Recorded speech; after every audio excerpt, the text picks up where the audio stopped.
Hello friends, welcome to Tee's kitchen. இன்றைக்கி நம்ம tease கிச்சனில் கிரில்டு பைனாப்பிள் எப்படி செய்யறதுன்னு பார்க்கலாம். அதுக்கு முதல்ல நம்ம மேரினேஷன் ரெடி பண்ணிக்கலாம்.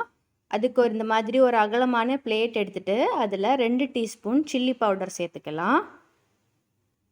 அதுக்கப்புறம் 1/4 டீஸ்பூன் கரம் மசாலா சேர்த்துக்கலாம். அப்புறம் 1/2 டீஸ்பூன் உப்பு சேர்த்துக்கலாம். அப்புறம் 1/2 டீஸ்பூன் தேன் சேர்த்துக்கலாம். அப்புறம் 1/2 டீஸ்பூன் லெமன் ஜூஸ். இப்போ இது எல்லாத்தையும் சேர்த்து நம்ம நல்லா மிக்ஸ் பண்ணிக்கலாம். தேனுக்கு பதிலாக நம்ம 2 டீஸ்பூன் சர்க்கரை கூட சேர்த்துக்கலாம். இப்போ மேரினேஷன் ரெடி ஆகிடுச்சு. நம்ம பைனாப்பிளில் தோலெல்லாம் எடுத்துகிட்டு இந்த மாதிரி கொஞ்சம் நீட்டாக ஸ்லைசஸாக கட் பண்ணி எடுத்துக்கலாம். ஸோ இப்போ இதில் நம்மளோட மேரினேட்டை போட்டு நல்லா மேரினேட் பண்ணி வச்சுக்கலாம்.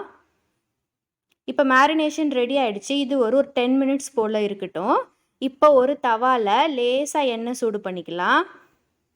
ஜஸ்ட் ஒரு 1/2 டீஸ்பூன் அளவு எண்ணெய் போட்டுட்டு இந்த மாதிரி ஒரு ப்ரஷ் வச்சு நல்லா ஃபுல்லாக ஸ்ப்ரெட் பண்ணிக்கலாம். அப்புறம் நம்ம மேரினேட் பண்ணி வச்சுருக்க பைனாப்பிள் பீசஸை இதில் போட்டு நல்லா லோ ஃப்ளேமில் வச்சு குக் பண்ணலாம், இல்லைன்னா கரிஞ்சிடும். இப்போ ஒரு சைடு கொஞ்சம் குக் ஆனதும் நம்ம 2வது சைடு திருப்பி போட்டுக்கலாம்.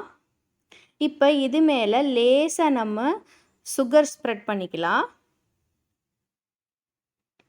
இந்த மாதிரி 2 சைடும் திருப்பி போட்டோன்னா அவ்வளோதான், நம்மளோட கிரில்டு பைனாப்பிள் ரெடி ஆகிடுச்சு. கண்டிப்பாக இதை நீங்களும் வீட்டில் ட்ரை பண்ணி பாருங்கள். நல்ல டேஸ்டியாக இருக்கும். இந்த வீடியோ உங்களுக்கு பிடிச்சிருந்தால் மறக்காமல் நம்ம சேனலுக்கு சப்ஸ்கிரைப் பண்ணுங்கள் ஃப்ரெண்ட்ஸ். நன்றி.